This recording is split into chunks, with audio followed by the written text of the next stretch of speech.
बहुत समय पहले एक पहाड़ पर एक बूढ़ा जादूगर रहता था। उसके पास दो जादुई तालाब थे। उस तालाबों में जादूगर ने अपनी जादुई शक्ति से कई जादुई चांद और सूरज छिपाए हुए थे। एक बार राजू अपने दोस्त रवि के साथ उस पहाड़ पर घूमने गए। तभी उनकी नजर एक बूढ़े जादूगर पर पड़ती है।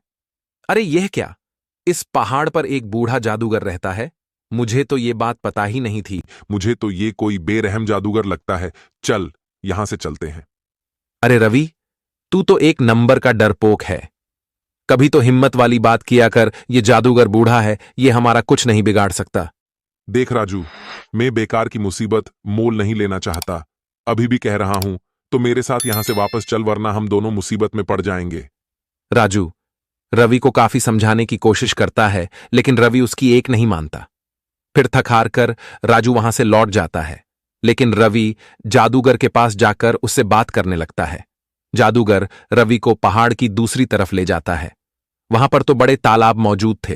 पहले तालाब के अंदर ढेर सारे चमकदार छोटे छोटे सूरज तैर रहे थे और दूसरे तालाब के अंदर छोटे छोटे चांद तैर रहे थे। ये सूरज और चांद का तालाब है। तुम इन दोनों तालाब से एक एक सूरज और चांद निकाल लो। उसके बाद रवि फौरन दोनों तालाब से एक सूरज और एक चांद निकाल लेता है। इस सूरज की जादुई शक्ति का इस्तेमाल करके तुम किसी भी चीज को सोने में बदल सकते हो। और हाँ, इस चांद पर सवार होकर तुम कहीं भी जा सकते हो। मुझे इतने सुंदर उपहार देने के लिए आपका बहुत बहुत शुक्रिया। मैं आपका एहसान कभी नहीं भूलूंगा। उसके बाद रवि जादुई सूरज को लेकर चांद के ऊपर सवार हो जाता है। फिर वह चांद हवा में उड़ते हुए रवि के गांव में पहुंच जाता है।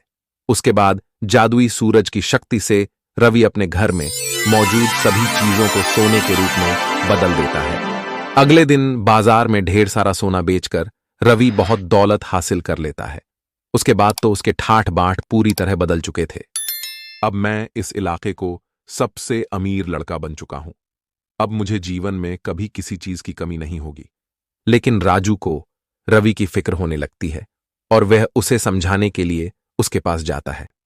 रवि, तुमने उस जादूगर से सोने का सूरज और चांद लेकर बहुत बड़ी भूल कर दी है। जरूर भविष्य में कोई भयानक घटना होने वाली है। अभी भी समय है, तुम इन दोनों को वहीं वापस फेंक आओ। अगर तूने मुझे किसी प्रकार की सलाह दी तो मैं अपना जूता उतार कर तेरा मुंह लाल कर दूंगा। समझ गया ना? चल जाए यहां से। इस तरह रवि राजू को डांट कर भगा देता है। लेकिन दूसरी तरफ सभी गांव वाले उसकी चापलूसी करने लगते हैं और उसकी जबरदस्ती तारीफ करते हैं। फिर बातों ही बातों में बिरजू सभी गांव वालों को पहाड़ पर मौजूद दोनों जादुई तालाब के बारे में बता देता है। लालच में आकर सभी लोग जादूगर के पास पहुंच जाते हैं। फिर जादूगर उन सभी लोगों को जादू तालाब के पास ले जाकर सूरज और चांद निकालकर देने लगता है। उसके बाद सभी लोग एक एक सूरज और चांद लेकर अपने गांव लौट जाते हैं। देखते ही देखते गांव के सभी लोग हर चीज को सोने के रूप में बदलकर अमीर बन जाते हैं। लेकिन फिर एक रात अचानक रवि और उसके परिवार को छोड़कर गांव के सभी लोग सोने और चांदी की मूर्ति बन जाते हैं। ये डरावना नजारा देख राजू को बड़ी हैरानी होती है। फिर थोड़ी ही देर में वह जादूगर गांव में दाखिल होकर झोर झोर से हंसने लगता है। ये सारे लालची लोग मेरे जाल में फंस गए। अब मैं इन सभी को जादू चक्की में पीसकर आटा बनाकर तैयार कर दूंगा। फिर उस आटे से रोटी बनाकर खाने के बाद मैं पूरी तरह जवान बन जाऊंगी। उसके बाद जादूगर सभी मूर्तियों को उठाकर अपनी पहाड़ी पर ले जाता है। दूसरी तरफ राजू जादूगर का पीछा करते हुए पहाड़ी पर पहुंच जाता है। इन सभी लोगों को बचाने के लिए मुझे कुछ ना कुछ करना होगा, लेकिन इसकी जादुई शक्ति का सामना मैं कैसे कर पाऊंगा?